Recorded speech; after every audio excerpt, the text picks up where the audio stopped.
morning, welcome to CATEX-TV. My name is Frank Fortunato. This is a live broadcast from Princeton, New Jersey. Today is Thursday, September 3rd, 2009. It's 11:30 a.m. Eastern Daylight Time in the U.S. In London, it's 4:30 p.m. In Mexico City, it's 10:30 a.m. If you need to reach us during the broadcast, phone in toll-free at 1-866-67-CATEX. Overseas, our AOL instant mail address is CATEX-TV. Just a little news before we start. President Obama in the U.S. has scheduled a nationwide, nationally televised address to a joint session of Congress. This is the House of Representatives and the U.S. Senate. At 9 p.m. this coming Wednesday, the President is going to outline his definitive plans for health care. Health care, as you know, in the U.S. has been a topic of great consternation, especially to the cable TV networks. Now we'll go to our main news. An unbelievable event occurred yesterday in Mexico, right by the U.S. border. 17 people were killed by gunmen who broke into a drug rehab center. The gunmen lined the people up against a wall and shot 17 of them dead. The attack followed the killing yesterday of the number 2 security official in the President of Mexico's home state. Here's a map showing the location of Ciudad Juarez. As you see, it is just across the border from El Paso, Texas. You can walk there. The attackers yesterday morning broke down the door of a drug center, lined their victims up against a wall, and opened fire. 5 other people were injured. Ciudad Juarez is Mexico's most violent city. 1,400 people have been killed there this year alone, and this is obviously the 3rd day of September. Earlier yesterday, gunmen ambushed and killed a senior security official of President Felipe Calderon. The update on the Indonesian earthquake yesterday, the big one in Java, 7.0, 57 people are now confirmed dead. They expect the toll to rise considerably. More than 10,000 buildings have been severely damaged. The president of Indonesia was in the area yesterday offering condolences to villagers. Military personnel are now in there. Heavy earth-moving equipment has not arrived, so the military is removing debris by hand. The president cautioned rescue workers to be careful because of dozens of aftershocks. He also pledged $500,000 U.S. in national assistance to help the victims. In the U.S. out in Los Angeles, firefighters north of the city finally now seem to be turning back flames that are threatening the 105-year-old Mount Wilson Observatory. This is the largest wildfire in the history of Los Angeles County, and that's really saying something. Tanker aircraft and helicopters dumped water and retardant to quell the so-called station fire, that's the name of this one, which has destroyed 94 structures and killed 2 firemen. The blaze is now 28% contained. However, 12,000 homes and other buildings are still in its path. This morning there was footage on CNN of a 747, a big 4-engine Boeing jet, filled with flame retardant fluid, flying about 150 feet above the ground doing its drop. Yesterday we saw pictures of a DC-10 doing the same thing. It really is amazing. The fire has now destroyed about 140,000 acres, and it was probably, according to authorities, caused by human activity, either a campfire or a cigarette. Mount Wilson is the home of a century-old space observatory, as well as dozens of mobile phone, radio, and TV transmission towers. It's about 20 miles northeast of downtown Los Angeles. California has already spent about 60% of its $182 million budget that's been set aside to cover the cost of firefighting.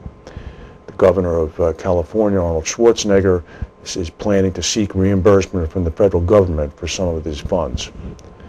Excuse me. Now, in the Atlantic, Tropical Storm Erica.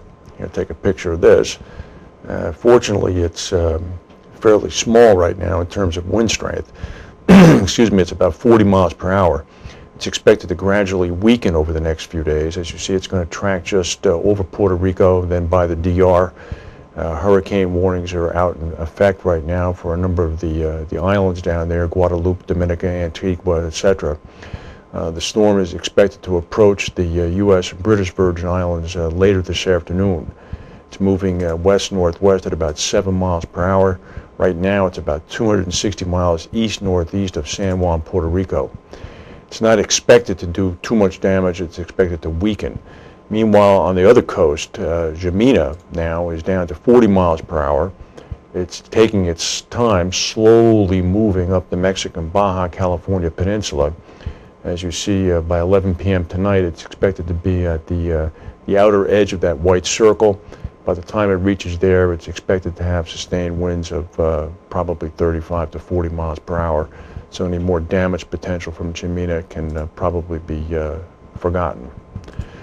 More economic news came out, a little bit gloomy. The number of U.S. workers filing new claims for jobless benefits fell last week. However, the number for the prior period was revised upwards. The government came out with numbers this morning saying that initial claims for state unemployment benefits fell by 4,000, down to a seasonally adjusted 570,000 in the week that ended August 29th. They had previously estimated that 574,000 had filed, so they revised their estimate downward.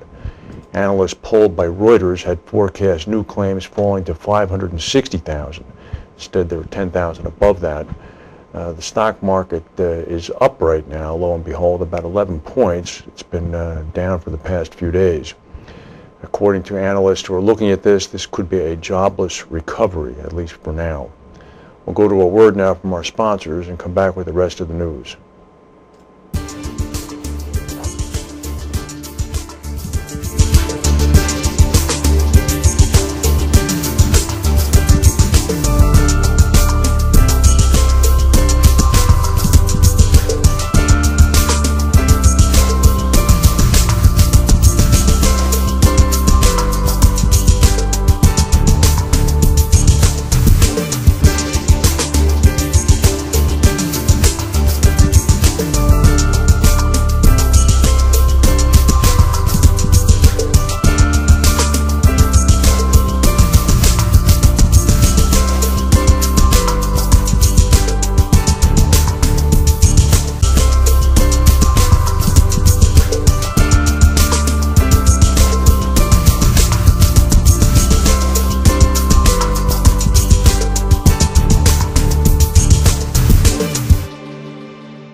This is news you probably heard already, but Pfizer, the world's largest drug maker, has agreed to pay a record $2.3 billion fine for unlawfully promoting prescription drugs in the United States.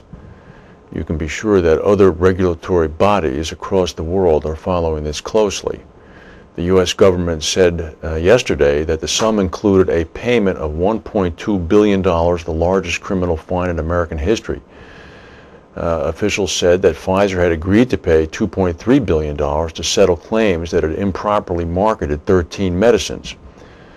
Pfizer admitted that it had promoted drugs as treatments